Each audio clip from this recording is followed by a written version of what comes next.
The Terminator series is well known for going back and forth in time, and Terminator Genisys takes it a step even further. This is a movie that kind of made me confront what I really want to see from a Terminator movie.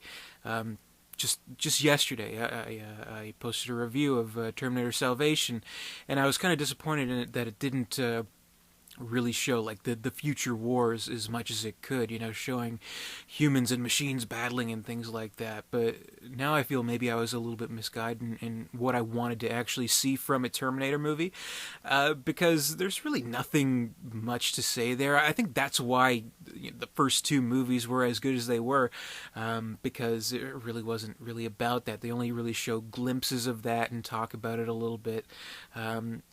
This movie opens in the future, and it shows the future war between man and machine, and it has Kyle Reese as the main character, kind of recalling growing up in the nuclear holocaust and things like that. And it kind of got pretty boring pretty quick, so I'm thinking maybe it's not really about that futuristic war. In parts, it's definitely about the present time, whatever the present time may be, and the battle being fought from the future in the present. Because this movie, or the series, I should say, is ultimately about time travel. This is a time travel series, and the crazy thing is that it took this movie, Terminator Genisys, to really embrace that and all that it could. Because, I mean, we have so many, paradoxes and complications and things that don't quite make sense in the overall timeline of things. Genisys just kind of says fuck that to everything, and it kind of has fun with that, and it kind of brings a whole new type of timeline, even multiple timelines, to the series and this movie as a whole. I can tell you it's not a perfect movie. I can tell you it has fair action scenes, entertaining action scenes, but nothing mind-blowing. Nothing mind-blowing in terms of special effects. It has some cliches. There are some problems with it, but I would say I'm ultimately really surprised that I actually really liked the movie. I was really surprised by it. So, without getting maybe further into spoiler territory, if you can really spoil the movie if you've already seen the trailer, the biggest surprises I think were already given away. I'll warn now, maybe there's going to be a few spoilers here and there, nothing major in this review, but kind of what I liked about this movie a lot was that going into a big franchise movie like this, seeing a new entry in a series that's been, over 30 years old at this point, to watch this movie and to sincerely kind of think, hey, where are they going with this? What's going to happen? I think that's a good feeling. Again, it's not perfect, but there were aspects to the movie that were unpredictable, were kind of against normal kind of cliches. We have a character like, say, in John Connor, who's known for being this great hero. They even kind of build him up in the beginning, talk about how great he is and what a great leader, and have him doing all the speeches and stuff. Then that's switched around. He becomes literally the main villain of this movie, which I thought was kind of an interesting twist. Again, it's given away in the trailer, but I thought that was an interesting thing. We have a character like Kyle Reese, who's kind of destined to die. Maybe he's going to live in this one. We have Sarah Connor, kind of known as this great mother of the future, but here she is in an alternate timeline where she's unsure of if she wants to do that, basically. So I thought there are kind of a lot of interesting aspects to the movie that kind of played with the timeline a little bit, and kind of turned it on its heels and just said, let's stop trying to kind of seal the circle like a lot of these other movies did, like Terminator 3, Terminator Salvation. It was all about kind of connecting back to the first two movies, basically, and this one is too, but in a completely different way. Like in the beginning, at least, it's a lot like, say, Back to the Future 2. You know how in Back to the Future 2, the whole big plot line was about Marty McFly going back into the first movie and that kind of stuff. So there's stuff like that in this movie, and they do actually take segments from the first movie and integrate kind of a younger CGI Arnold, which we saw in Salvation. But it looks, I'd say, a fair amount better here, and there's just a lot of surprises to the movie. Like, who exactly is this other Arnold here who looks a lot older? And, who is this Sarah Connor? I mean, what is she doing here? And things like that. So I think it explains itself well, even though there are times in the movie I'm like, what the fuck is going on? This is ridiculous. But that's kind of the fun of it. Again, I feel like a broken record mentioning this over and over again. Very, like, pulp kind of material, science fiction, machines from the future, timelines, alternate universes, things like that. It's really cheesy stuff. But when you take like pulpy elements and just don't do much with it, like say what Jurassic World did, it's very predictable and not fun. This movie I'd say is unpredictable and pretty fun. It does say, for example, it kind of fizzles out in the end a little bit. It kind of just all amounts to let's stop Skynet or Genesis or whatever the fuck it is. Complete with the biggest cliche of like the computer being represented by like a little kid, which is just the weirdest cliche. Like Resident Evil, you see that stuff. I don't know. It's just so stupid. But the villain monologuing like, "You can't stop us. We're inevitable. Shut up, machine," and that kind of stupid stuff. Like I'll say that's pretty stupid. So by the end, it kind of fizzles out. But I'd say it's a fun enough journey on the way there, because there are interesting things to it. Like, for example, doing the whole thing where they kind of connect to the first movie. If you know the movies very well, which I would say I do fair enough, it's really kind of amusing to see exactly that scene, how it plays out, and then kind of changed in a certain way. But you're like, okay, are they using a clip from this movie here? Or are they like changed it a little bit? Needless to say, they recreate like the very first scene with the Terminator from the first movie, and I'm like, are they going to get Bill Paxton back? No, they didn't, unfortunately. But there's stuff like that. One thing I'll say about the movie is that it has hit or miss casting to it. Like, I'd say Jason Clarke, he's a decent enough John Connor. It's really kind of weird. We felt like there's never been kind of a definitive casting of John Connor. In Terminator 2, we see a glimpse of him, but it's an actor. Like, we see like 10 seconds of him, if that. Terminator 3, Nick Stahl played the adult John Connor. And then of course we had Christian Bale. Here it's a little bit older of a John Connor. And of course there's the whole plot line with him being kind of infected by machines and being this ultimate killer that can do anything or whatever stupid crap. I thought he was okay. A little bit, it turns into a monologuing villain. That's the only problem. But even like the Terminator brings out, he's like, John Connor talks too much, So they kind of acknowledge that too. But I thought he was okay. Biggest problem here is Jai Courtney or Jay Courtney or whatever the hell his name is, completely miscast as Kyle Reese. I don't know why this guy is in so many big movies. Like, he's just so bland and so uncharming, if that's a word, as the lead character. I really, really miss someone as compelling as Michael Biehn in the first movie. They could have got anybody else, but this movie, like, because of Jay Courtney, whatever the fuck his name is, it brings the movie down a little bit, because he is technically the main character of the movie. But I thought he was awful. Like, not even awful. I won't even give him that credit for at least being awful, because being awful would be at least interesting in some kind of weird way.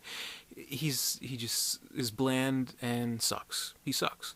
Didn't care for him. Just uninteresting. He delivers the lines. He conveys the emotions he's supposed to convey, but he's very uninteresting. And that's a shame. The movie would have been so much better with anybody else. So that's the biggest problem. I really like J.K. Simmons as his character, but his character seems like he doesn't really have any purpose other than to just sort of like help the heroes along the way. And like, here he is, he's like fresh off his Oscar win, and this is the movie that he's in. Such a thankless role, such a silly role. But again, it kind of plays with the timeline. Like, he plays one of the cops from the first movie who witnesses these events and then waits 30 years. And I don't know, it's all crazy. But I thought he was kind of, unnecessary, but he was good. I mean, he's a great actor, so I mean, what can you do? I would say the biggest plus to this movie is Emilia Clarke. She's great, which I was a little unsure at first because you look at her and you're like, she doesn't really look like Linda Hamilton. Even before she actually appears in the movie, what they do is they kind of like use the infamous photo of Sarah Connor in the car by the dog that Kyle Reese was given, that like makes him fall in love with her basically, and they kind of like Photoshop that to be Emilia Clarke, and you're like, okay, whatever, but it took me a little bit of time, just maybe like a few minutes, to kind of realize what she was doing with this performance. It was actually kind of brilliant, I think. Right away, absolutely not. She doesn't seem like Linda Hamilton at all. But one thing we can absolutely forgive that, because this is an alternate timeline. The Sarah Connor in this movie is a Sarah Connor who, in the early 70s, she was attacked by a Terminator, and she was protected by a Terminator.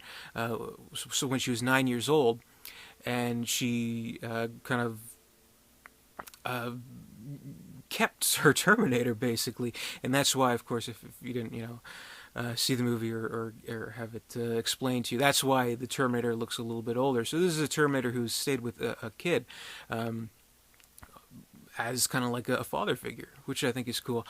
But her character, her performance doesn't so much feel like Linda Hamilton from the first movie. It feels like Edward Furlong from the second movie, which I think is really cool. I don't know if that was like a directorial choice on part of Alan Taylor, or if it was Emilia Clarke's choice, or if it's completely in my mind, but she does have that kind of like sassy kind of kid mentality to her. She feels a lot like John Connor from the second movie, which I thought was a really kind of brilliant move, and one of the best aspects of this movie, because of course in the second movie we have a kid learning to bond with the Terminator after being protected by him, and really kind of seeing him as a father figure, but of course just by out of the necessity of their mission of preventing Judgment Day, they have to destroy the Terminator, so he has to say goodbye. But what if in this alternate timeline the kid is Sarah Connor, and she doesn't have to say goodbye, and she grows into an adult with this Terminator as her father? She calls him Pops. It's kind of cute. I thought that was a great aspect to it. So she's probably maybe like this Sarah Connor, I think, is supposed to be early 20s, I guess, but I thought Emilia Clarke, she was great, and the way they recharacterized Sarah Connor was great, so I give them a lot of credit for that. The only problem is the biggest chemistry she has is with the Terminator, with the machine. So this supposedly, emotionless, cold machine has more chemistry with her than the fucking human character in Jai Courtney. So that's a really big problem, and that's unfortunate. But either way, I think she does a great job, and she shows a lot of conflict about what exactly does she want to do, what exactly kind of free choices does she really have. So again, I thought she did a great job. Also, of course, we have Arnold back again. This is his signature franchise. He was very much missed from the last one. He's definitely more of a supporting kind of character. He's not as, say, huge of a part of it as he was in the previous three that he was in. In fact, there is like kind of a big section of the movie where essentially he loses part of his human skin, and he can't time travel with Sarah Connor and Kyle Reese, so he has to stay and wait in 1984 until 2017 and age all that time. So he's kind of left, in the side of the story a little bit. I feel like explaining it just hurts my head, but again, this is a kind of movie that has a lot of fun with the time frame. But I think they were able to appropriately convey certain humorous aspects to it, because you do expect certain one-liners, you do expect certain funny things. I think they kind of overplay his smiling a little bit, like showing off the teeth and stuff. I think they do that like 3 times. It's like, okay, we get it. It's funny, haha. But I thought he was good. Definitely great to see him back as a Terminator. And what I liked about it is that they play it a little bit differently. They have to kind of accommodate by him being so much older. So I thought that was a good aspect of the story, where Yeah, okay, so we already know. We know from the 1984 movie that these Terminators have like real kind of flesh. It's not like a synthetic kind of flesh. It's a real kind of human flesh that surrounds their metal endoskeleton. But what if, as opposed to dying within a matter of days or hours or whatever, like they usually do in these movies, what if one ends up living for a really long time like this one does, so it ages just as a human would? There's even like a scene where he has like a little bit of arthritis. So I thought that was good. I thought he did a really good job, and the director is Alan Taylor, who did Thor: The Dark World, which I didn't think it was that good of a movie. Had pretty incoherent action, pretty boring, kind of techno babble, but I would say he's good at kind of moving a plot along with a ridiculous kind of amount of exposition. Here, I didn't think it was as desperately trying to explain itself, justify itself, like say Terminator 3 was. So I thought it moved along very well. And I thought it entertained, and I thought it was something at least a little bit original. I think they could have gone even further with like the time travel paradoxes and crazy timelines and shit. I would have loved to see a scene in this movie where like all of a sudden all these fucking alternate timeline versions of like Sarah Connor, Kyle Reese, and the Terminator are all in the same room. There's like 10 different ones from 10 different timelines, and they're all like going nuts. That would have been so fucking cool. But they just keep it a little bit at bay, which I kind of understand, but I would have liked to see something go even further than where it goes here. But at least this is something that's, while it does have its fair amount of cliches and has an amount of, what you would expect from this type of movie, it is able to roam free a little bit, which is kind of funny because that's what the movie is about. It's not about having a set choice, it's about going free a little bit. So I think the movie has certain liberties in just kind of playing with the timeline and everything like that. And again, it's a nice feeling to walk into one of these movies and to not really expect what's going to happen next. So I think that's one of the biggest appeals. So I would rate Terminator Genisys 3 stars out of 4. I was very surprised by how much I really liked this movie. It has some decent action. The story is very fun. And aside from some casting missteps, I think this is a very worthy entry in the series after 2 previous disappointments. So I gotta say, I was surprised. I really was. I thought this movie would suck completely. I really did. But again, I'm happy to be surprised, and whatever it has faults, whatever it's PG-13, there's no blood or whatever. I mean, ultimately, it's nice to have kind of a rawer movie, but it's better to have a good movie, I guess. And this movie is good, so maybe there'll be a director's cut or something like that with some extra blood, guts, gore, whatever. I mean, whatever. I was very entertained by it. So what'd you think? Let me know below. I'm very curious because I haven't delved into too many reviews specifically, but I'm kind of hearing kind of half and half with people. That's kind of what my general impression is. But let me know below. I want to know. And comment, rate, subscribe, all that good stuff. Visit Derek237.com. And until next time, I'll see you later.